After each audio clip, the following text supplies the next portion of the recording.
Good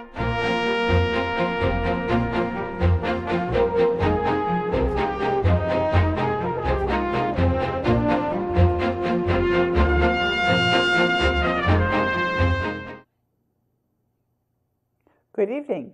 I'm your host, Karen Hudis, in this series on the network of global corporate control. Today's segment is called Martial Law and Slavery and is pre-recorded. Thanks to DCTV, Carmen Stanley, studio producer and director, Maurice Jackson, audio and prompter, and Cruchet Starnes, floor director. This award-winning series has been on the air for over 2 years. I'll give you some background information. The District of Columbia is one of the 3 corporations under the control of the central bankers. 3 mathematicians at the Federal Institute of Technology published a study in 2011 about this network that issues the world's paper currencies.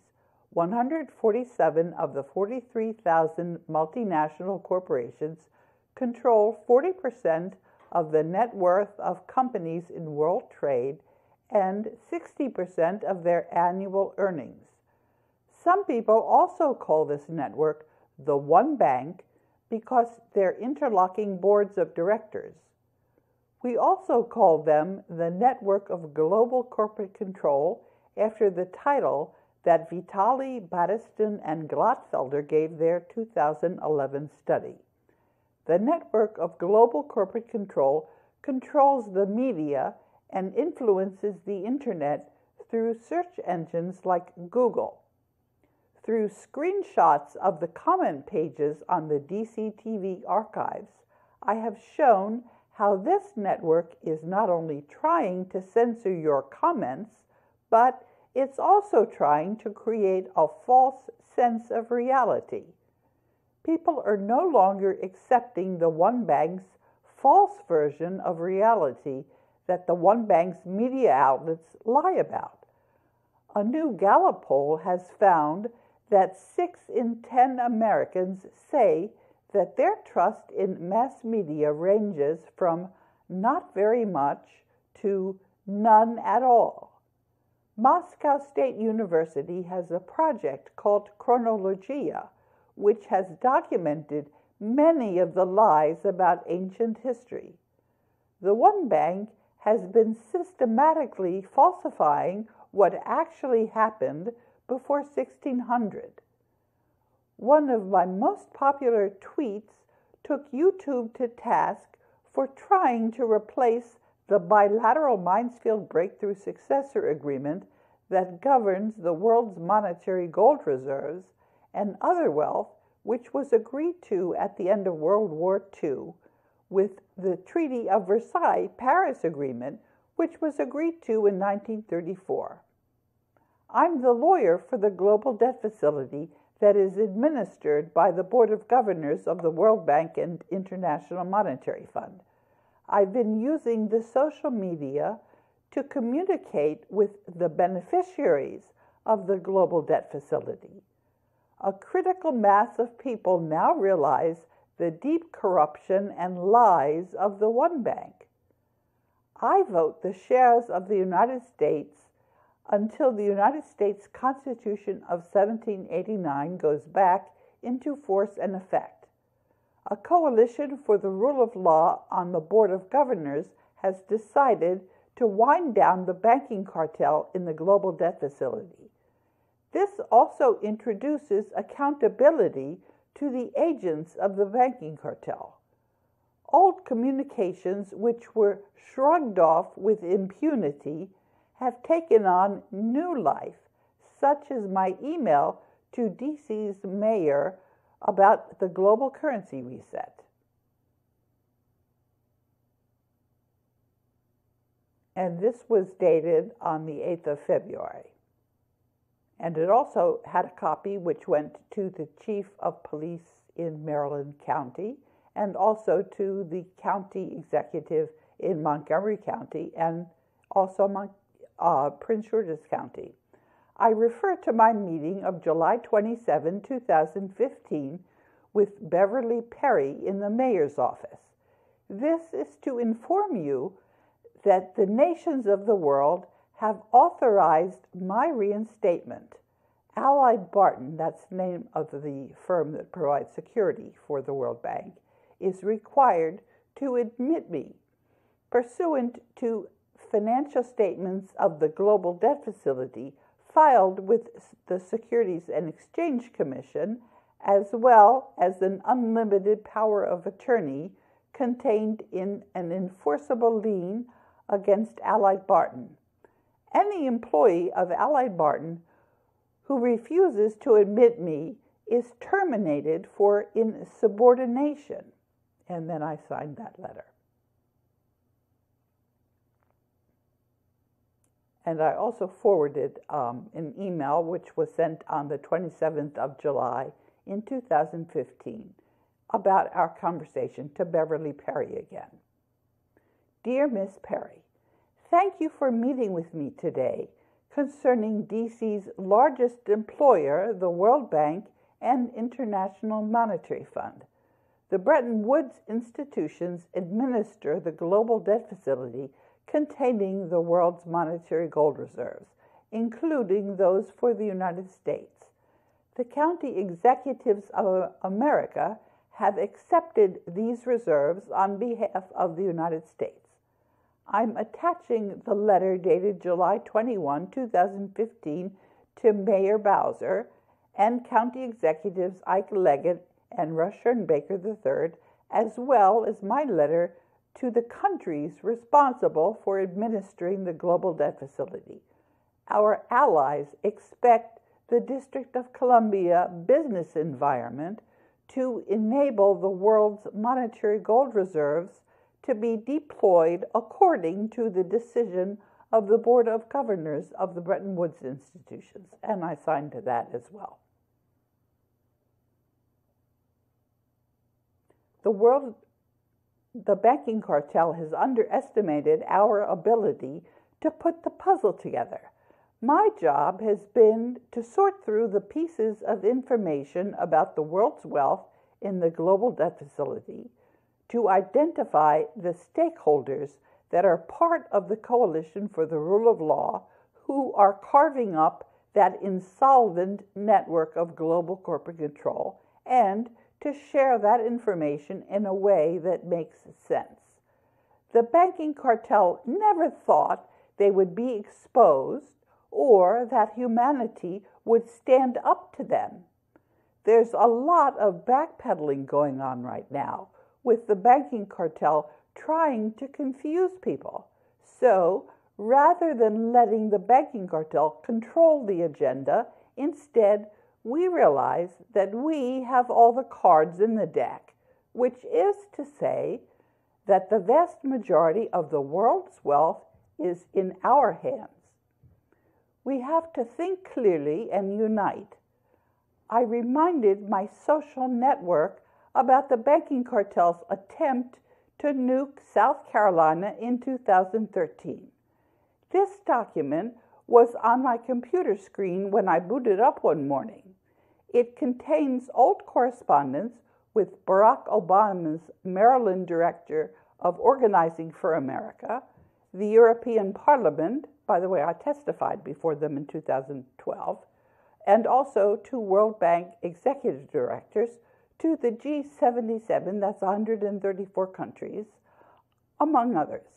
The banking cartel tried to suppress this information by breaking the links on Amazon Web Services, so I just uploaded it on Internet Archive.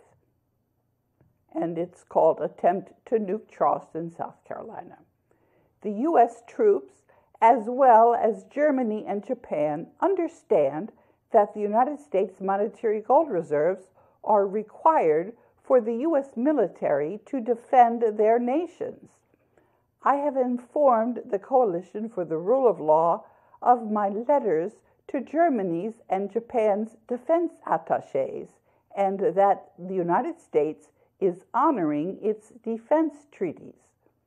I have informed the Coalition for the Rule of Law that the Syria false flag is not happening, and the South China Sea conflict is not happening because a critical mass of humanity is stronger than the banking cartel that brought us World War II, and we are not letting them land us in World War III. The corrupt politicians have all been exposed as what they are, corrupt politicians, bribed with paper currencies issued by the banking cartel. We're in a global currency reset, and the fake paper money is being replaced by the gold deposited in the global debt facility at the end of World War II. We're following the power transition model from the United States National War College, which I mentioned 4 years ago in an interview in Germany's main business blog. The power transition model started predicting that a coalition for the rule of law would come into existence to fight the corruption in the international financial system. This coalition started to form back in 2010 when Elaine Colville, another World Bank whistleblower, and I got our statements in the UK and European Union parliaments. The most likely scenario, with 90 to 95% chance we succeed, is that we stay out of World War III. The journalists are corrupt. Here is a link to the power transition model, and I'm also giving you links to 2 TED Talks by the political scientists who developed the model for Ronald Tamman, who was the chair of the Department of National Strategy and professor of national strategy at the National War College at the time. And I'll upload the teleprompter on YouTube, and you'll be able to read these. On page 5 of a tweet, which you can also see on the teleprompter, you will see a letter from China's ambassador referring to the funds that were approved by the late President Ferdinand Marcos. It's these assets in the global debt facility that are keeping us out of World War III, as I said also in a tweet that you can see in the teleprompter. The agents of the banking cartel have been giving me useful information mixed in with their lies. I work together with others to discover where the bias is. It's necessary to stand up to the banking cartel and let them know that they don't have any right to the world's wealth. We do. The connection between the nation's monetary gold reserves and the military is obvious. If the paper currency crashes, that means a unilateral surrender. When Bengt Carlson, this is a man who's been contacting me by email, also on Skype occasionally, he asked me who controlled the U.S. military. I knew it was time to level with him. That means reminding him again that I knew he was a double agent. And so I'm going to read you what I sent back to him. Ray, the land of in-between. And this is first what he sent to me on the 6th of July. Dear Karen, we all know that the United States of America now is in interregnum, thus meaning, as one example, no legal, no lawful, no elected, no so-called president, CEO. Questions. Is there any legal, lawful, so-called lawyer? Is there any legal, lawful, so-called military? That's where he's asking me who's in charge of the military. Much love to those in interregnum. Bengt Carlson. And so here's my response to him. And it was dated the 7th of July. To Bengt Carlson. Dear Bengt, thank you for raising this very central question. I did not receive your email when you sent it. The Fusion Center held it and then decided to release it to my inbox. It was delayed anywhere from 6 to 16 hours. As you know, and as I have informed you, from the time that you started forwarding me emails from Wolfgang Struck, I have viewed you as controlled opposition. That is, someone who's trying to win my trust with helpful information, but who also sometimes includes not so helpful information. The banking cartel is not in control. There is resistance coming from me and the rest of the Coalition for the Rule of Law. This coalition includes the Board of Governors of the World Bank and International Monetary Fund that administers the global debt facility containing the world's wealth. This coalition includes a critical mass of humanity that is aware of the corruption in the money system. We are communicating through my social media on the internet, and you can see contact information in the teleprompter if you want to join in. I've already pointed out many times that the U.S. military reads the internet and is aware of General Dunford and other brasses' treason. I've already pointed out that Donald Trump does not speak for the United States and that the rest of the federal government is not duly constituted as it was disbanded in bankruptcy. We have all known this from James Traficant. The statement by Representative Traficant in the U.S. congressional records, and you can see the reference to that, addressing the House, that the federal government was declared bankrupt. The statement in the Utah Supreme Court that the U.S. is under martial law. Actually, in 1861, the U.S. was placed under secret martial law, and I've given you the reference in the teleprompter. They have been under martial law for over 60 years, and that was when that opinion was written. It's been longer now. I've been talking about the fact that the government in the United States was illegitimate for a very long time, also to the U.S. military. The U.S. military has confirmed this fact back to me, including in the July 3rd email. The U.S. military did not like what happened when they were ordered to nuke Charleston, South Carolina on the 7th of October 2013, or to fire a first strike against the Soviet Union on the 15th of March in 2015. The U.S. military is loyal to the American people and to the Constitution of the United States. The loyal military were fired for refusing to nuke U.S. citizens in Charleston, South Carolina on October 7, 2013, including Vice Admiral Tim Giardina and Major General Michael Carey, and for refusing to launch the first nuclear strike against Russia on the 15th of March 2015. That was Commander Heather Cole and General Dana Pittard. Moscow State University has published a timeline showing that the network of global corporate control has been systematically censoring ancient history. The Soviet Union is very aware who was ultimately responsible for the 25 million deaths in World War II. And I'm giving you a link on a clip of Major General Konstantin Petrov, who was leader of Russia's Conceptual Party and head of the opposition project Concept in the Civil Security. And he died, Konstantin Petrov died on the 21st of July 2009. He supposedly died of natural causes, but his friends and colleagues still believe that Petrov was poisoned. The fact is that the United States military is in open insurrection.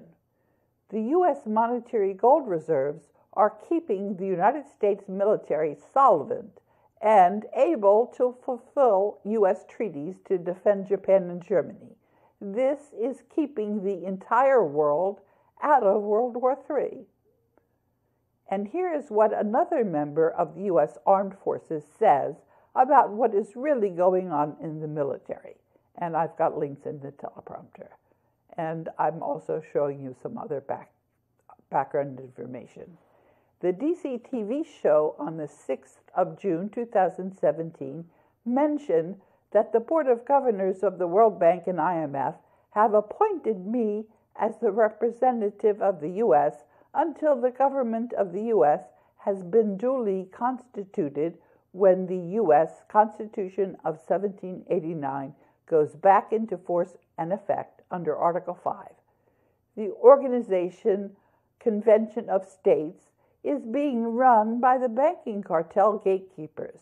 COS have never answered this criticism, which is an admission. On July 24th, I tweeted my conversation in 2015 with the Convention of States Project, asking them why they were not starting from the right page. If I was in error, it was incumbent on them to point this out. The silence is damning. And what I said to them, did you know that the U.S. has been under martial law since 1861 and that the U.S. Congress secretly extends it behind closed doors? Or that all of our property deeds are given to the banks and the states only give us warranties of title? This is since 1937 under the war powers. And the person who I was speaking to at the Convention of States said, interesting. And when I was speaking to her, I've sent a transcript, more than interesting. I wonder whether your organization is part of the solution or part of the problem, since you're not starting from the right page. I have many followers on the internet, and I would like to know why your organization is not giving people accurate information. So let me now get back to my letter to Banking Cartel. As I said in my last tweet, we're talking about a war for world domination between the Coalition for the Rule of Law and the Banking Cartel. This war has already been won peacefully in humanity's collective unconscious. Humanity is winding down the banking cartel in receivership in the global debt facility. This must follow as the night the day, and that's a quote from Hamlet. Now let me talk about slavery. And here is a quote. I'm beginning to believe that USA stands for the underprivileged slaves of America. And this is written by a 20th century prisoner from Mississippi in a letter detailing the daily violence he witnessed behind prison walls. His statement resounds with a long tradition of prisoners, particularly African American prisoners, who have used the language and narrative of slavery to describe the conditions of their imprisonment. In the year 2000, as the punishment industry becomes a leading employer and producer for the U.S. state, and as private prison and security corporations bargain to control the profits of this traffic in human unfreedom, the analogies between slavery and prison abound. This year, the U.S. prison population cascaded past 2 million, with millions more under the jurisdiction of the criminal justice system in local jails awaiting trial, in the INS prisons awaiting deportation, or in their homes linked with criminal justice authorities through ankle bracelets that track their every move. Recent studies of the prison boom stress the persistent disparities in sentencing according to race. Prison populations continue to be disproportionately African American and Latino, with longer sentences being imposed for nonviolent drug offenses, with aggressive campaigns aimed at criminalizing young people, and with the growing number of children left orphaned by the criminal justice system. The reach of the state and private corporations resonates with the history of slavery and marks a level of human bondage unparalleled in the 20th century. There is a very good video on the private industry of incarceration, and you can find the link to that in the teleprompter. The transatlantic slave trade operated from the late 16th to early 19th centuries, carrying slaves, cash crops, and manufactured goods between West Africa, Caribbean, or American colonies and the European colonial powers. Through the reality of slave labor pervaded the reality of slave labor pervaded the colonies, there was no single or typical manifestation. Rather, it was adapted to the economic and social needs of particular colonies. Similarly, though slave labor was used disproportionately in the southern colonies, northern economic interests became increasingly intertwined with southern production. The legalized practice of enslaving Africans occurred in every colony, but the economic realities of the southern colonies perpetuated the institution first legalized in Massachusetts in 1641. Slave colonies produced the vast majority of all British exports during the period between the establishment of Virginia and the American Revolution. By 1740, there were 150,024 slaves. By 1770, the number of slaves had grown to 462,000, about 1/5 of the total colonial population. It's important to remember that the North American mainland was a relatively minor destination in the global slave trading network. Less than 4% of all African slaves were sent to North America. The vast majority of enslaved people ended up in sugar-producing regions of Brazil and the West Indies. On the mainland British colonies, the demand for labor varied by region. In contrast to the Middle and New England colonies, the southern colonies chose to export labor-intensive crops: tobacco in Chesapeake, Virginia, and Maryland, and rice and indigo in South Carolina, which were believed to be very profitable. Although slaves had been sold in the American colonies since at least 1619, slave labor didn't come to represent a significant proportion of the labor force in any part of North America until the last quarter of the 17th century. After that time, the numbers of slaves grew exponentially. By 1776, African Americans comprised about 20% of the entire population in the 13 mainland colonies. Thank you for listening to another segment of the Network of Global Corporate Control. Reality means an end to the banking cartel and an exchange of paper currencies for gold in the global currency reset. Please stay tuned as we learn how to transition peacefully and end the corruption in the international financial system. Until next week, I'm your host, Karen Hudes.